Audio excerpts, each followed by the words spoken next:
want to be clear before I start that this isn't going to be a fanboy rant. I'm going to be talking about everything about the game, what's wrong with it, what I like about it. So it's basically going to be, I'm going to try and be as unbiased as possible about this game. And once again, my creature is censored. Brilliant. Why does it keep doing that? I can only imagine that it's a problem with my graphics card, but I don't know. There we go. Of course, considering the creature is a dark gray, it doesn't really make much of a difference, does it? Now, I don't know why, but these blue creatures, for some reason I have trouble killing them. I don't know why. It's just a mouth and some eyeballs, a couple of flagellums.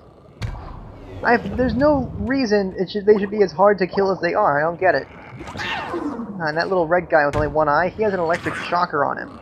We're introduced to that concept later.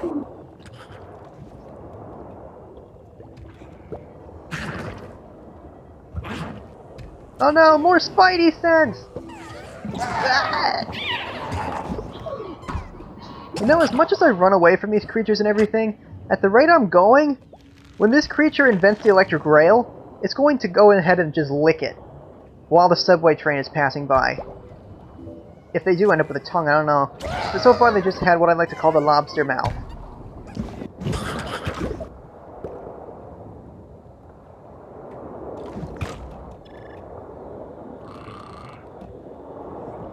So basically what I was trying to do was just collect as many DNA points as quickly as possible.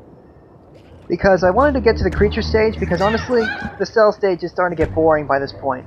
All that's really interesting is looking at the cool new creatures you get to encounter as you go by.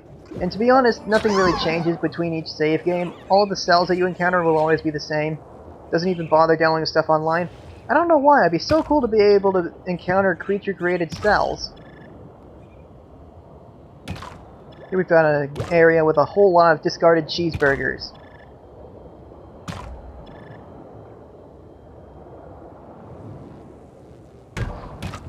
I don't know why, but for some reason I hardly... Ah! Hey! Take that. Take revenge on the electric rail that shocked you. Oh, and here we go with the eggs. The eggs are my mortal enemy in this stage of the game. Those things, when you get near them, they hatch and they spawn a creature. And actually you'll see some cells laying the eggs, but whatever comes out of the eggs has absolutely nothing to do with what laid the eggs. And for some reason the babies are instantly powerful enough to kill you. No newborn is that powerful in real life. And of course he continues to spit poison even while he's making a baby. Now I'm going to be fast forwarding these parts. I paused there for a second because I just noticed right then while I was doing that you can actually still hear the mating calls while you're editing the creature. I never noticed that before.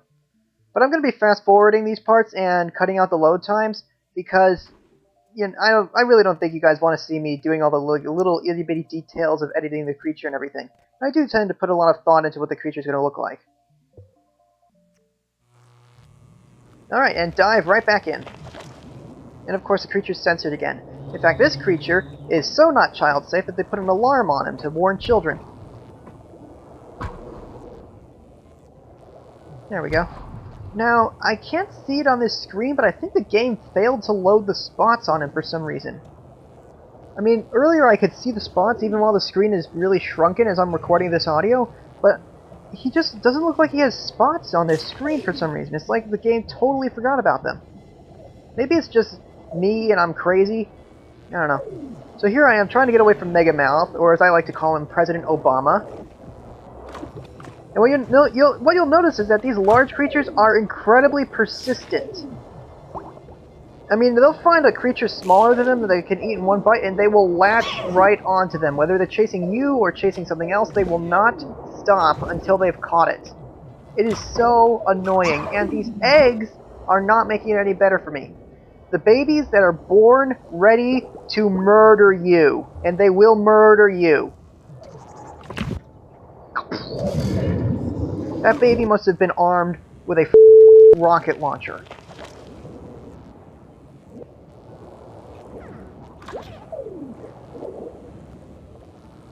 I think I'll get a cheeseburger. Oh yeah, this is something cool. One of the more interesting features of the game, if someone of your own species dies, you can still eat them. Which I realize is realistic, but it's something that you wouldn't really expect in a game, especially not a children's game. The concept of cannibalism. I don't know, that kind of stuck out for me when I noticed it. Alright, now we're coming up to something interesting. Watch this battle between me and the thing with the jet closely. Watch closer. Okay, allow me to replay that clip.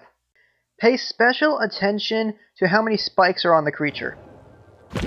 None at all. So what in the world killed me? I have no idea. I was just next to the thing, its mouth was nowhere near me, and that was the only weapon it had. I just suddenly died.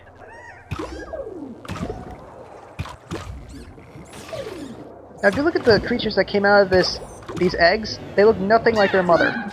You saw what was laying them, but these look absolutely nothing like it. Again, I failed to stay away from spiky things. I have no idea why I keep doing that. I kind of like this. The creature wasn't afraid of me until I had already been in front of it for a couple seconds.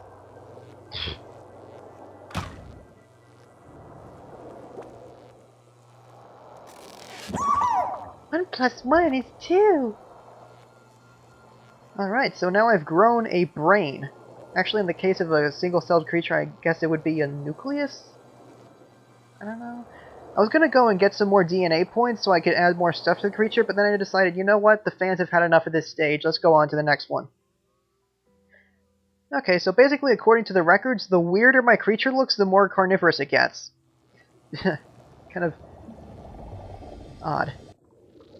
No load screen for you. Okay, now you add legs and stuff to the creature. I don't think it needs any more accessories. It kind of has everything it needs right now. I could add another mouth, maybe make it an omnivore, and give it some more eyes or something. But I'll just leave it the way it is. A couple of things I will change, though. These fins no longer are used for swimming, they're used for jumping, so I think it makes sense to have them as large as possible. Also, the flagellums are only good for sneaking now, so it would make more sense if they were on the front of the creature.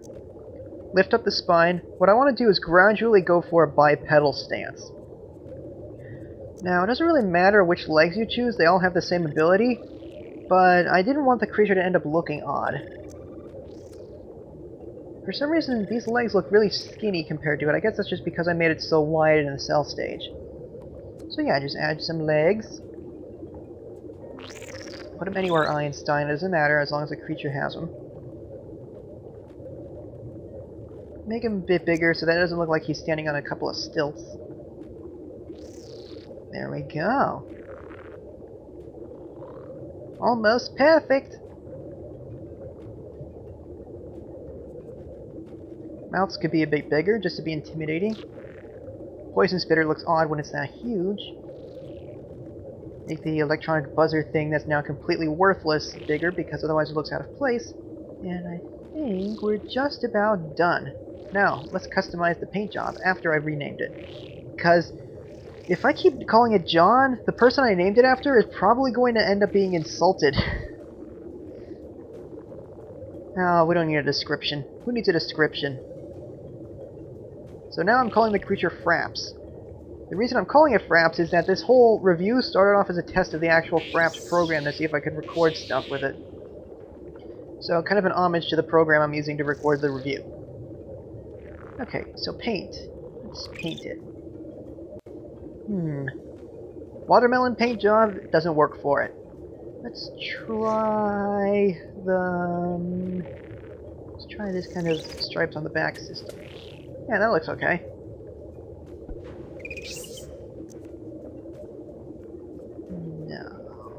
No, I think it's good. Alright, let's go to the surface. Awesome.